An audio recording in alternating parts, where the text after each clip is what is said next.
Welcome to Santhis Adupangarai. இன்னைக்கு நம்ம பார்க்க போகிறது சுட சுட ஆலு பராட்டா.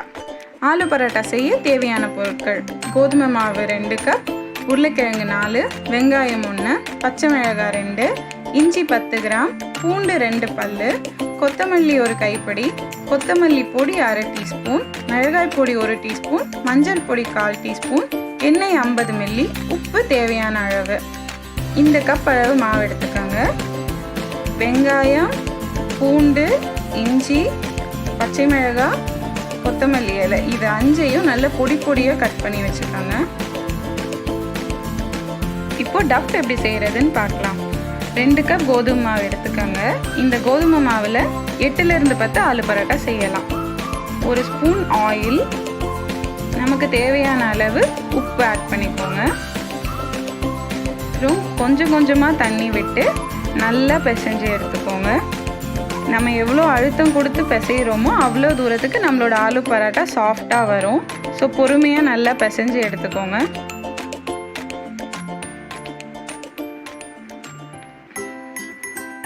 ரெடியானதும் 1 டீஸ்பூன் எண்ணெய், அதை நல்லா சுற்றி தடவி வச்சு ½ அன் ஹவர் தனியாக வச்சுடுங்க.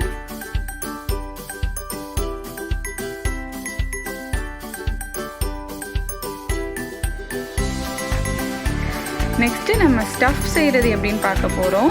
4 உருளைக்கிழங்கையும் நான் பாதியாக கட் பண்ணி வேக வைக்க போகிறேன். ஏன்னா அப்போ அது கொஞ்சம் சீக்கிரமாக வெந்துடும். தண்ணியில் விட்டு ½ அன் ஹவர் நல்லா கொதிக்க வைக்க போகிறேன். நல்லா வெந்ததுக்கு அப்புறமா உருளைக்கிழங்கோட ஸ்கின்னை நம்ம பீல் பண்ணி எடுத்துக்கலாம்.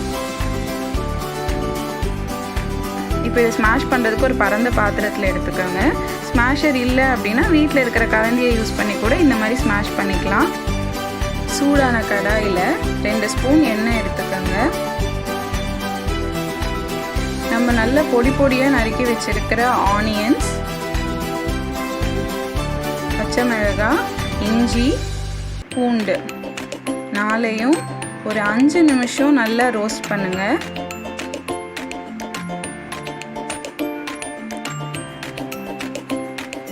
லைட்டாக கலர் மாறினதும் மஞ்சள் தூள், மல்லித்தூள், மிளகாய் தூள், தேவையான அளவு உப்பு ஆட் பண்ணிவிட்டு ஒரு 2லேருந்து 3 நிமிஷம் நல்லா ரோஸ்ட் பண்ணுங்கள். அந்த பச்சை ஸ்மெல் போகிற வரைக்கும் ரோஸ்ட் பண்ணிக்கோங்க.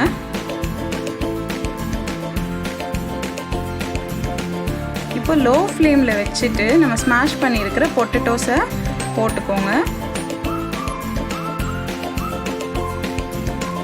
இப்போ அந்த ஆனியனும் பொட்டேட்டோவும் நல்லா மிக்ஸ் ஆகிற அளவுக்கு பொறுமையாக கிளறி விட்டுட்டே இருங்க. ஒரு 5 மினிட்ஸ் நல்லா கிளறி விட்டுக்கோங்க. அப்புறமா பொடி பொடியாக நறுக்கி வச்சுருக்கிற கொத்தமல்லி இலை அதையும் போட்டுட்டு அதையும் ஒரு 2 நிமிஷம் நல்லா மிக்ஸ் பண்ணுங்கள். லோ ஃப்ளேமில் வச்சுக்கோங்க, இல்லைன்னா அடி பிடிச்சிடும். நல்லா கம்பைன் ஆனதும் நம்ம ஸ்டஃப் ரெடி ஆகிடுச்சு. அரை மணி நேரம் ஆயிடுச்சு. நம்மளோட டஃப் இப்போ ரெடியாக இருக்குது, நல்லா சாஃப்டாக இருக்குது. நம்ம உள்ளே வைக்கிற ஸ்டஃப் எப்பயுமே நம்ம டஃப்போட ½ சைஸ்க்கு எடுத்து வச்சுக்கணுங்க. நெக்ஸ்ட்டு நம்ம பராட்டா செய்ய போகிறோம். ஃபஸ்ட்டு கோதுமை மாவு எடுத்து நல்லா ஸ்ப்ரெட் பண்ணிக்கோங்க. நம்ம எடுத்து வச்சுருக்கிற பாலை எப்போதும் பண்ணுறதை விட ½ சைஸ் பரத்திக்கோங்க. பரத்தினதும் நடுவில் நம்ம எடுத்து வச்சுருக்க ஸ்டஃப்பை வச்சுட்டு எல்லா சைட்லேருந்தும் எடுத்து கவர் பண்ணிக்கோங்க.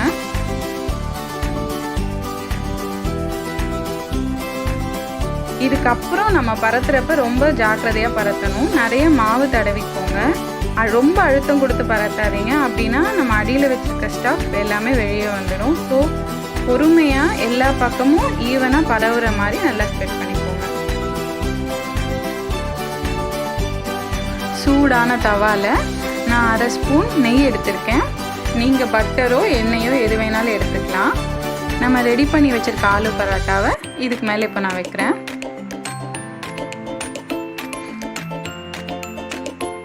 மேலே எகெயின் நான் ஒரு லேயர் நெய் சேர்த்துக்கிறேன். 30 செகண்ட் ஆகட்டும். ஒரு 30 செகண்ட் ஆனதும் திருப்பி போட்டுடுங்க. இந்த மாதிரி நீங்கள் ரெகுலராக ஒரு 2-3 தடவை திருப்பி போடுங்க. இல்லைன்னா அடி பிடிச்சிடும். இந்த மாதிரி ஒரு நல்ல கலர் வந்ததும் நம்மளோட ஆலு பராட்டா ரெடி. ரொம்ப ஈஸியான ஆலு பராட்டா ரெடி. நீங்களும் இதை ட்ரை பண்ணி பாருங்கள். மறக்காமல் லைக் அண்ட் சப்ஸ்கிரைப் பண்ணுங்கள். ஃபீட்பேக்ஸ் இருந்தால் கமெண்ட் பண்ணுங்கள். தேங்க்யூ.